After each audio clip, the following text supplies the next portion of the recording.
No-NOC networking, how to mitigate network attacks before they happen, presented by Neil Krawitz.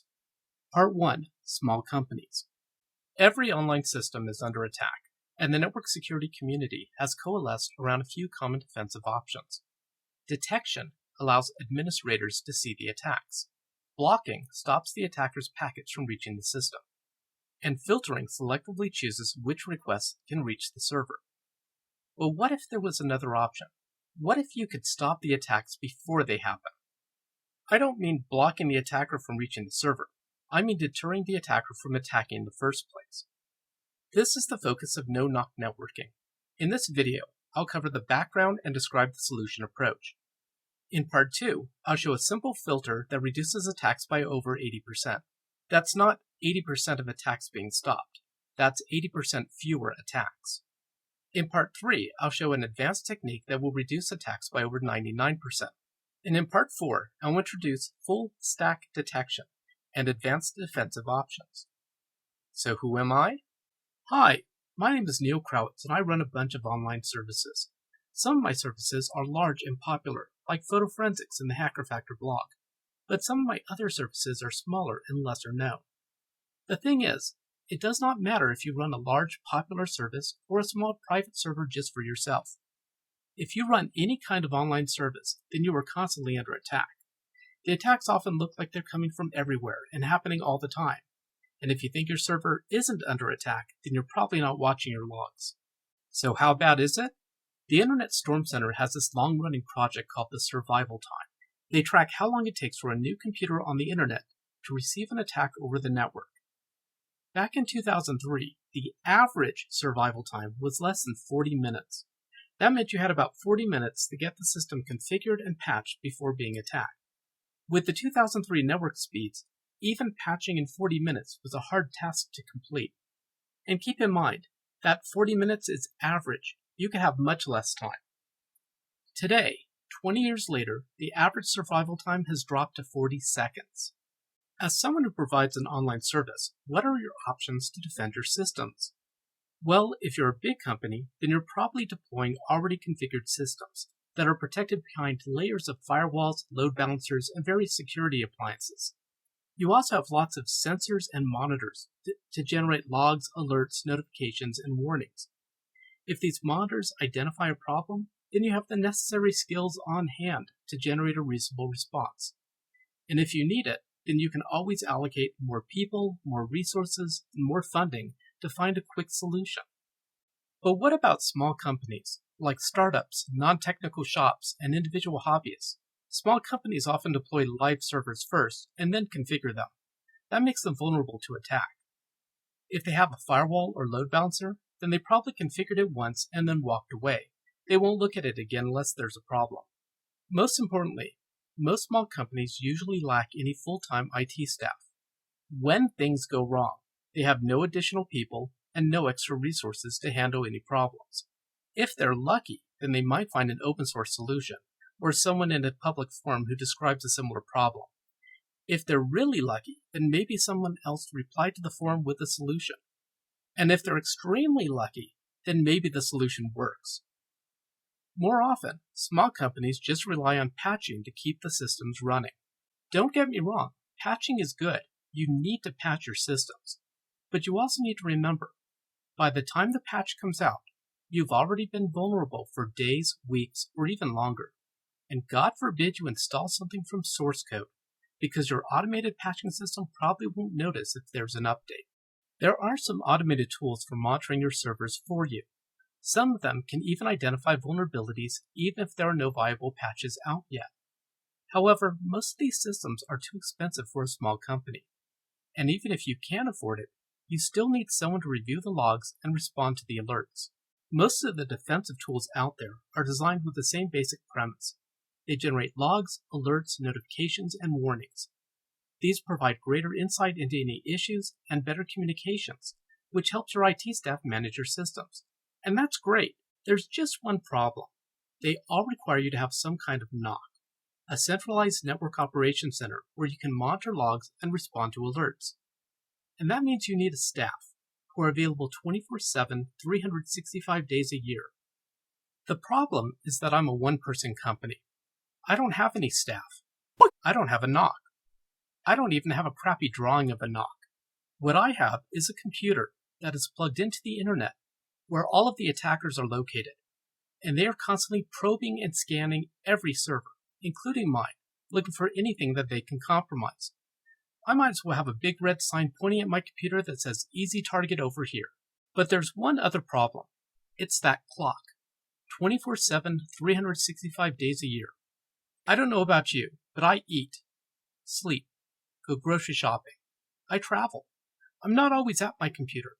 But just because I'm not there, it doesn't mean that the attackers go away. So all of those logs and alerts, those are great for when I'm in the office, when I can see the logs and respond to the alerts. But when I'm not there, the computer doesn't answer the phone. If you think about it, logs tell you about the past. They provide a history of what previously happened. My servers collect a lot of logs. When something goes wrong, I can look through them and identify when it started, how it progressed, and much more. If I happen to be in the office, looking at the logs or listening for alerts, then that tells me about the present. However, neither of these tell me about the future. For my small company, I came up with a short list of requirements. For example, I want to block both known and unknown attacks. I want to identify when I'm about to be attacked and defend against future attacks. I often have to remind people that I'm not Google.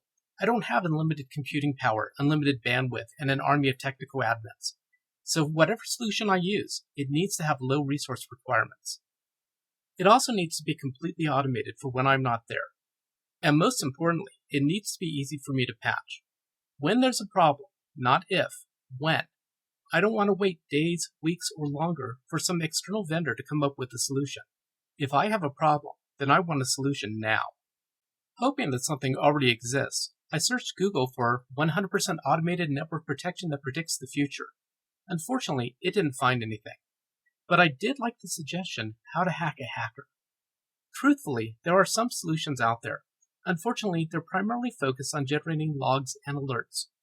Most of them can detect a variety of known attacks, some can detect anomalies or unexpected log entries, and a few prevention and response solutions can automate mitigation for some attacks. However, none of them do what I want. None of them can see the future. Since I couldn't find an existing solution, I thought maybe there's another option. I mean, I do know something about networking and security. I'm a researcher, a software developer, and an insomniac with no social life. So, as you can probably guess, I built my own, using a wide range of readily available and open source options. And I used a variety of security best practices, including defensive programming, input validation, yada yada yada. As far as how secure I need to be, I don't need my solution to be bulletproof. I just don't want to be the easiest target. My goal is not to stop every attack. Instead, I want to stop some attacks and slow down the rest just enough to recover before it gets really bad. My solution is based on a basic premise that the past and present provide hints about the future. However, I'm primarily focused on defending against the future. I want to stop attackers before they attack. Or if they're already attacking, then I want to stop them before they can compromise the system. And I want to do this in a way that does not interfere with regular, non-hostile users. I do this using indicators of intent. Basically, I can determine from your past and present actions what you will do next before you do it. This is often called packet profiling or user profiling. And here's how it works at a very high level. There are some things that regular users do that attackers almost never do. And there are some things that attackers do that regular users never do. As soon as you can recognize these differences, you can separate the attackers from the regular users. My implementation focuses on the attacker lifecycle. It doesn't matter who the attacker is, they all work the same way. First, they identify a vulnerability. Then they weaponize it, coming up with a way to exercise the vulnerability. Then they conduct reconnaissance in order to find a vulnerable system. And then they apply the exploit. If it works, then they compromise the system, establish a foothold, and escalate, either trying to gain additional privileges or using the system to attack other systems. I'm primarily focused on the reconnaissance step, since that is the first time the attacker sends any packet to my server. These are the scans that the server receives. Based on their scan results, they may generate additional scans before applying the exploit. My goal is to identify the reconnaissance scan as fast as possible, If I can stop the reconnaissance, then the subsequent scans and attacks will never arrive. Of course, there are blind attacks. That's where it's faster to skip the reconnaissance step and just try the exploit. If it works, that's great for the attacker, and they move on to the compromise step. If the exploit doesn't work, then they skip it and move on. Blind attackers often try many different attacks. So again, if I can catch the unsuccessful exploit attempt early, then I can stop the subsequent attacks and prevent a future compromise. If you run any kind of web server, then you've probably noticed weblog accesses that look like these, where someone rapidly iterates through a long list of potentially vulnerable URLs that usually don't exist on your system. Some of these are blind attacks. If they work, that's great for the attacker. Others are reconnaissance. If the recon returns anything, it tells the attacker about your system and potential ways to compromise the system. And if it returns nothing, then it tells the attacker what software you are not running and shows them how you handle bad requests. In this series of videos, I'll show you how to stop most of these attacks before they happen. On my own systems, I've seen a 99.8% drop in scans and attacks just by using a few creative ways to stop attacks before they happen. Not every online service is run by a big company. Often, it's a small company or a hobbyist with no full-time staff and no network operations center. Attackers are opportunistic. They attack big and small companies equally. But while big companies have plenty of resources to handle an attack, small companies are often left vulnerable. In the next video, I'll define attacks and attackers and take this discussion from theoretical to practical with simple steps to mitigate attacks before they happen. My name is Neil Krawitz, my company is HackerFactor, and I thank you for your time.